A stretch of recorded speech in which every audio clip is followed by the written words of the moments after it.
had a goal in life, and that was an interview with Steve DeAngelo, and it was the very last thing that he did before he was taken from us. So get yourself your spliff, your blunt, your dab rig, your everything. bong, Sit back, pipe, your chalice, your tissues. put it loud. Get your box of screen. tissues out, get your snot rags out, and we are going to replay some of the interview with Steve DeAngelo. And then we are going to speak to someone who is also very close to Jules's heart.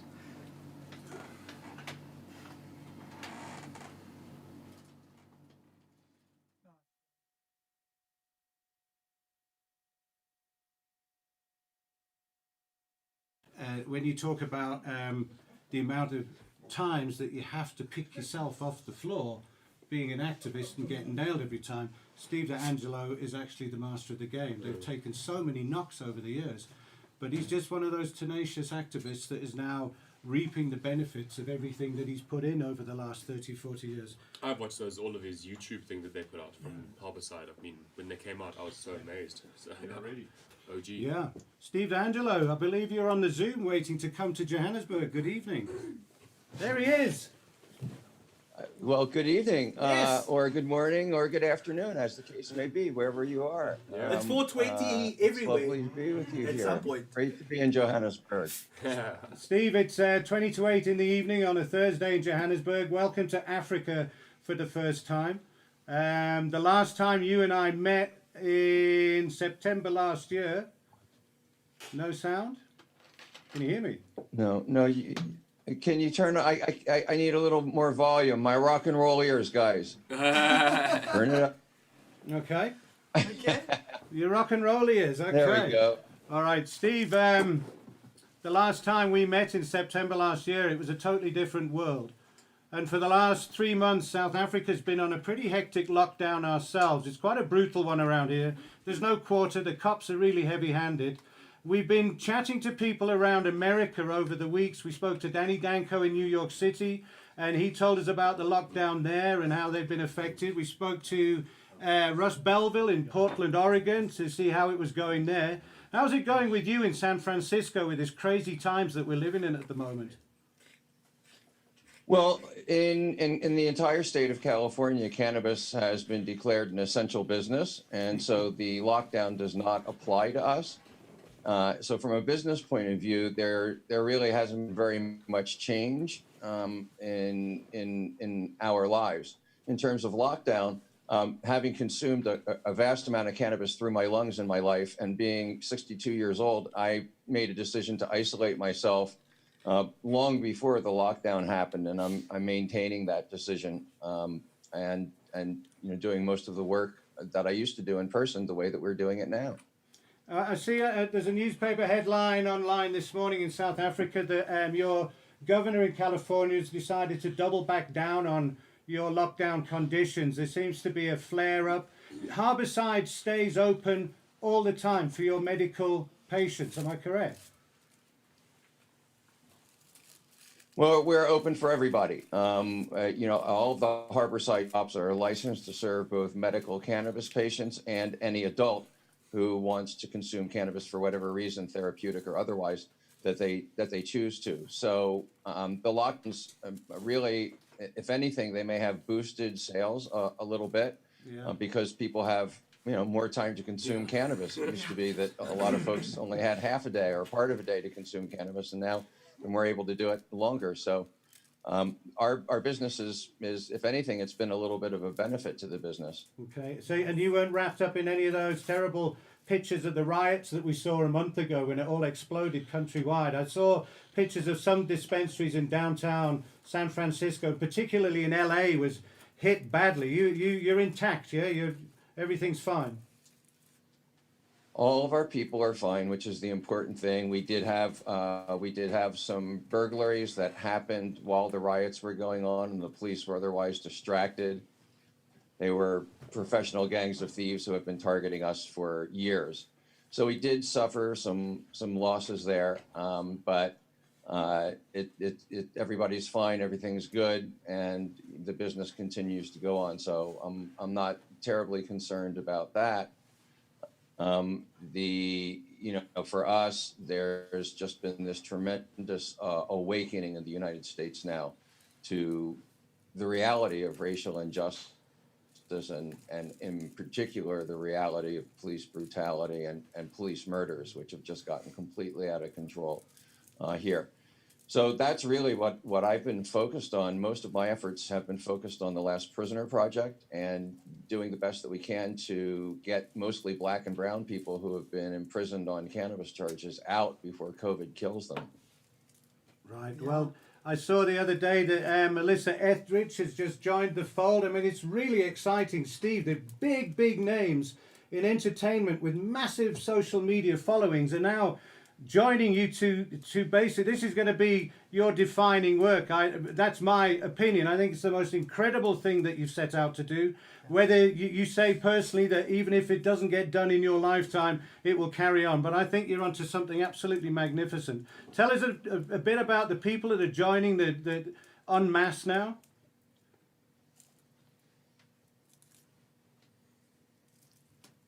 You fuzzed up. Repeat that question for me one more time. Certainly, man. I was just excited to see that the likes of Melissa Etheridge and James Belushi have both joined the Last Prisoner Project as ambassadors. These are big names, and it's just going to get bigger and bigger and more powerful. Well done to you, Steve. How's it going with the Last Prisoner Project? Well, it's going well from a point of view of the organization. We have, as a result of what I call the Great Awakening here in the United States, we're seeing a lot more engagement by cannabis companies and by entertainers, in addition to Melissa Etheridge and Jim Belushi. Of course, Damien and Stephen Marley are on our board of advisors. Eric Rachmani of Revolution is a huge supporter. Willie Nelson is a supporter. Beto O'Rourke, one of the leading Democratic politicians, has endorsed our efforts. Incredible. And then we're just seeing really the industry is stepping up to the plate now. We just got a $250,000 commitment from one of the largest multi-state operators in the United States, AWH. They are going to match every dollar that's donated by consumers in their stores, up to $250,000. So we are assembling our war chest, and we're beginning to rack up some victories. I'm pleased to be able to report the release of Craig Sessal. Craig was incarcerated on a life without parole sentence, basically for repairing trucks that were used to transport cannabis. And about a week ago, Craig was released on a compassionate release, which is a temporary release due to COVID, but we're working to make that a permanent release, and are fairly hopeful that it could happen. One of the most beautiful things that I saw was this picture of Craig and his daughter just as he was released. I don't know if you have one of those shots at the prison, but now Craig is going to be able to walk his daughter down the aisle at her marriage, which otherwise he would have been in prison for. So we are beginning to see real results out of our efforts, and it's heartening to me to see the kind of buy-in we've got. But we are just getting started. We had a really hard time counting the number of cannabis prisoners in the United States, basically because the authorities, the people who lock up people on cannabis charges, don't want us to know. And they do everything that they can to hide or obscure that information. We don't know how many cannabis prisoners there are on planet Earth, but the Last Prisoner Project is committed to freeing every single last one of them. And so for the international audience, we really encourage you the best way to begin these efforts is just figure it out. How many people in your country, in your city, in your state or province are incarcerated on cannabis crimes? What kinds of sentences are they doing?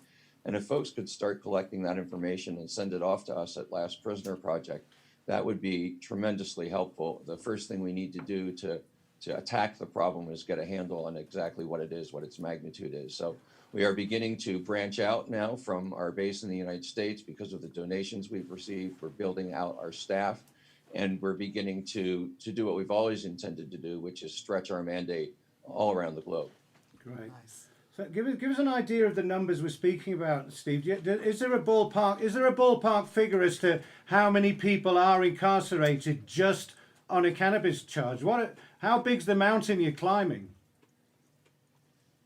Well, in the United States, we know it's a minimum of 40,000 people. We suspect that estimate could be off by as much as 50%. It could be 60,000 people. It's difficult to count. I'll give you an example. Somebody's doing a sentence for burglary. They get out on parole. They go to their urine test, and their urine test comes up positive for cannabis, and then they're returned to prison. Is that a cannabis prisoner, or is that a burglary prisoner? So it gets a bit complex, but here's what to think about. The organizations like the United Nations and the World Health Organization estimate the number of cannabis consumers worldwide at 150 to 230 million. I think that estimate is off by several orders of magnitude. So I would say there's at least 750 million or a billion cannabis consumers on planet Earth. And I think that we can extrapolate from that. It's a horrifying figure. If we have a billion, if we have a billion people on Earth, and even 5 or 10% of them have at one time or another been incarcerated, you're talking about tens of millions of people worldwide. And it certainly is a figure that's in the hundreds of thousands, if not millions worldwide. It's horrifying. As the fact that the lockdown and COVID and the dangers of being in prison, have any people been released specifically in California because of that? Have they managed to release prisoners just because of the COVID? Because in South Africa, I think they released 19,000 awaiting trial prisoners, and there was an absolute societal uproar because most people think when a prisoner is being released, he's an axe murderer or something, and he's been convicted. But most of the people in South Africa were just awaiting trial, low-level cannabis users. It's mostly drug offences. So their problem is they've been dropped off in the high street with no buffer zone. It's like this double-edged sword. 19,000 people have left the prison, but then what? Is it the same in your part of the world? Yeah, you've touched on a few things there. We are seeing releases of fairly large numbers of prisoners, but that's happening in jails rather than in prisons. So far, the releases that we've seen from prisons where people who are convicted, who serve longer sentences are housed, has been far, far less than the number of people who have been released from jails. But you mentioned the problem of reentry. This is another area that Last Prisoner Project is focused on, because cannabis prisoners, regardless of when they're released, come out with nothing. In many cases, they've been in prison for years. They don't have employment. They don't have a place to live. They don't have clothing. They don't have transportation. They usually don't have a savings account. And in many cases, they've been estranged from their families. So one of the things that Last Prisoner Project is doing is creating what we call the Prison to Prosperity pipeline. And this pipeline has a number of different aspects to it.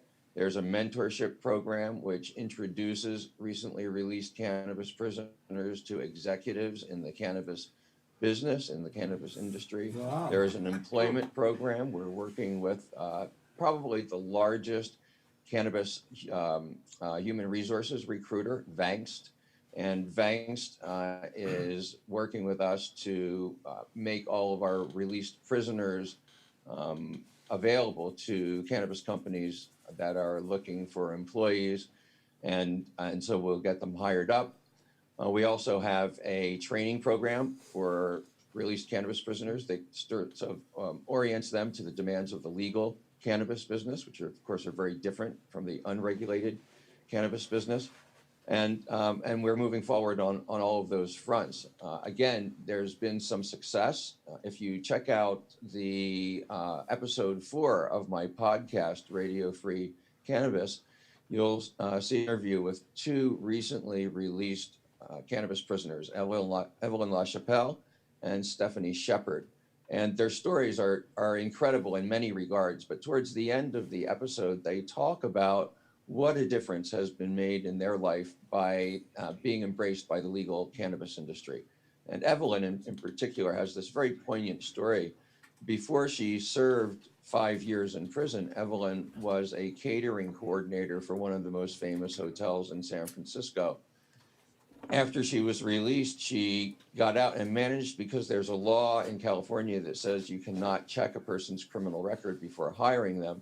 She managed to get hired by another very prestigious San Francisco hotel, but a coworker of hers Googled her, found out about her criminal history, gave that criminal history to the human resources department at the hotel, and Evelyn was fired. But I'm happy to report that shortly after she was fired, we introduced her to a cannabis company called Virtuosa, which is a leading cannabis extracts and elixirs company located here in Oakland, California. And she's now the community engagement manager for Virtuosa, and she's getting ready to launch her own brand of accessories. So That's awesome. Wow. it's a big, big struggle. There's a large mountain in front of us to climb, but we're already seeing success. I was going to get onto the Radio Free Cannabis thing. Steve, it looks great. At episode number 4, I'm sure you've got lots and lots of guests backed up for that one. To be on a podcast with Steve DeAngelo must be a bucket list thing for all of us worldwide activists. So I'm absolutely available. Remember that, okay? I just want to change direction a little bit. It's taken us a while to catch up with you. You're a busy man, and then Myrtle and I traveled a lot, and in the lockdown. But going back a bit to the end of last year in Las Vegas, you received a Lifetime Achievement Award. And that was the time when I was trying to get hold of you, because I think that is one of, you've had many awards during your illustrious career poking the beast. But that must have been a pretty good one for you. That must have been a great feeling to get that one from your peers, yeah? It was a wonderful feeling. It's really, you know, I've done all of this work out of love for cannabis and love for cannabis people. And to be one of the first 2 people inducted into the Cannabis Hall of Fame was a great honor for me. And those kind of honorings are really the most precious reward that I can get for my work, is the appreciation of the community that I've worked to serve. It's one of the furthest places that we could possibly travel to in the whole world. For me to leave here to get to Las Vegas, it is basically the other side of the world. We've tried it before. We went there, we went to Planet 13 for the day, but man, it was on all of our bucket lists to go. There was a South African presence there, but we just couldn't have made it, because I would have been first in the queue to shake your hand, man, because for me, you're one of the most eloquent, conscientious activists that are out there, and our time is coming, Steve. The conscientious cannabis is just around the corner, because as far as we're concerned, looking at the headlines for the last couple of years as legalization evolves, there's been some very, very badly behaved people in cannabis. Don't you agree? Yeah, absolutely. Legalization is a double-edged sword. It's something that we absolutely have to pursue for our freedom, so that people stop getting arrested and thrown in prison and having their lives destroyed because of cannabis.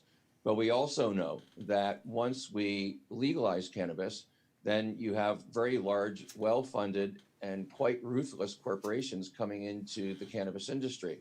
And what we found in most places that have gone through this transition is that those corporations are better equipped to win licenses, to attract capital, to secure real estate, and do a lot of the other things that are necessary for success in the legal cannabis industry. That dynamic has led to a lot of legacy cannabis business people, the people who have carried this plant through prohibition and then carried it through the gray market, are being squeezed out. It's incredibly unfortunate, because the people who are coming in, for the most part, don't know anything about cannabis. Many of them don't use cannabis.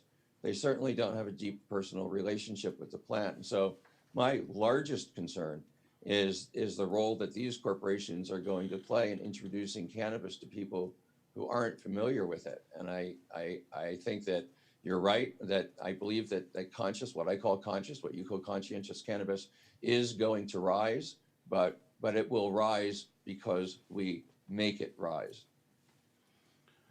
Yes, it's so true.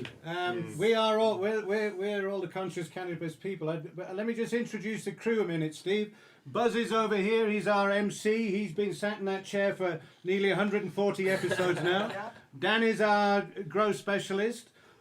Joe is one of Myrtle's angels at Fields of Green for All. And we've all been very, very excited to hook up with you, really. Yeah. Do you think there is a silver lining for cannabis because of this whole pandemic story? Do you think because it's now an essential service and it's still illegal, that it will never go back to being completely illegal? Do you think there are some positive takeaways from this whole situation that we're now in? Well, there may be some positive takeaways we don't even know about yet. Let me ask you a simple question. Do you know anybody who's a regular cannabis consumer who has been struck with a severe case of COVID? No, we ask it all the time of all of our all the guests, time. Steve. No, we don't. And we were saying this months and months ago as a joke, but now we're actually saying it more and more seriously as time goes on. Well, it's not a joke. In fact, there's a substantial body of already existing science that explains why cannabis may increase resistance to the virus or maybe even prevent infection. And that's a body of science which I think our community has been timid to advance because we don't want to make outrageous claims. Yes. But now I think that it's really time to elevate this conversation. So one of the projects that I'm working on now is putting together a global poll for cannabis consumers so that we can really get our finger on this. But it seems to me in my anecdotal research, and I've been asking everybody that I know, and nobody has been able to point to a regular cannabis consumer that's had a severe case of COVID or died from it. And I think that's a dynamic that we have an obligation to pursue and understand. That's a great, what a nice parting shot. When the last time we were together, Steve, in Harbourside, you had we all had travel plans. All our travel plans have now been shelved somewhat, but you do have a bed for the night in Johannesburg. You do know that, and bring as many of your closest friends as you like, and we'll take you all around the country and show you some pretty remarkable things. So I've watched a couple of your, there's been a couple of webcasts that you've been involved in. All of us here have been very involved in webcasts. It's been an incredible thing to be able to see your peers and see learned people pretty much for free on the internet. I hope that continues somewhat. It's been wonderful, right? I was going into the lockdown really concerned because I spent 200 days on the road last year, and my intention was to spend the same period of time this year with the mission of introducing the global cannabis community to each other, because there's hundreds of millions of us all around the world collectively. We're larger than almost every nation on the earth. So I was really disturbed that my travel plans for this year were interrupted. But then I found myself connecting with a larger number of people than I ever have before through the virtual mediums. I spoke to over 3 million people on 420. That's magnitudes more than I've ever spoken to before on that date.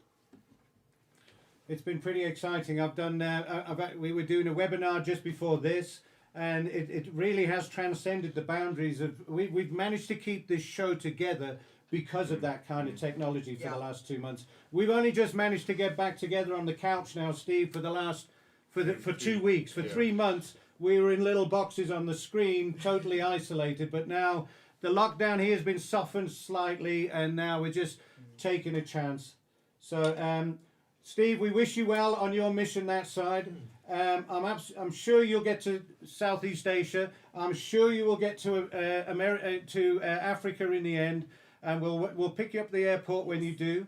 How does anybody in South Africa help you out with a thing like the Last Prisoner Project? We feel a bit helpless here sometimes. How can we help out you?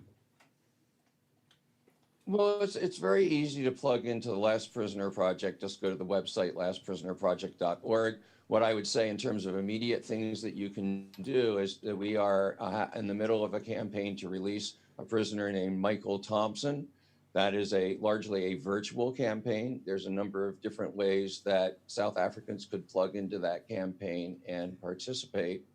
I'd also say stay tuned to Radio Free Cannabis podcast. The whole idea of the podcast is to take that work that I was doing traveling and bring it in virtually and introduce this global cannabis community to each other. So we are translated into 195 different languages on our YouTube platform. And I'll be talking regularly about all the campaigns that Last Prisoner Project will be conducting over the course of until we get that last prisoner out. Incredible, Steve. We love your energy, because you have to have energy as an activist. You have to keep going. You have to keep picking yourself up. It's been really, really special for the crew to have you on the show, because we really look up to you for your staying power over the years. And maybe we get you on the show again towards the end of the year to see how it goes. And as I say again, we'd love to see you in Johannesburg, and I'm sure we could fill an auditorium or two with you. We could. Yes. Or 5. Well, we will talk soon because I'm going to invite you on to Radio Free Cannabis. I will be talking more soon, but I really look forward to coming to South Africa. I've been learning a lot about the African roots of cannabis, some really interesting stuff that I want to explore and learn. So thank you for the kind invitation, and I will be there as soon as we can. Steve DeAngelo, thank you very much for your time. You're a really busy man. Super.